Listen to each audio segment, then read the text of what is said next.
ആയിട്ട് ഐസോടോപ്സും ഐസോബാറും പഠിച്ചാലോ?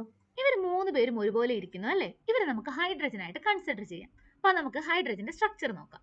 ആദ്യത്തെ ഹൈഡ്രജന്റെ ന്യൂക്ലിയസ് നോക്കിക്കേ, ആകെ ഒരു പ്രോട്ടോണേ ഉള്ളൂ അല്ലേ? അതുപോലെ ഒരു ഇലക്ട്രോണേ ഉള്ളൂ. രണ്ടാമത്തെ ഹൈഡ്രജൻ നോക്കിക്കേ, ഒരു ന്യൂട്രോൺ കൂടുതലുണ്ട് അല്ലേ? ബാക്കിയൊക്കെ സെയിം ആണ്.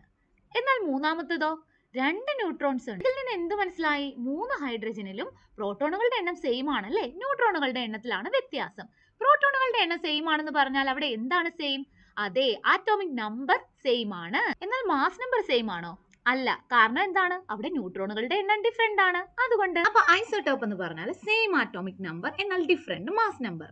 എന്നാൽ ഐസോബാർ എന്ന് പറഞ്ഞാൽ ഇതിന് എക്സാക്ട് ഓപ്പോസിറ്റ് ആണെന്ന് ഓർത്തിരുന്നാൽ മതി. ആറ്റോമിക് നമ്പർ ഡിഫറെന്റ് ആണ് എന്നാൽ മാസ് നമ്പർ സെയിം ആണ്.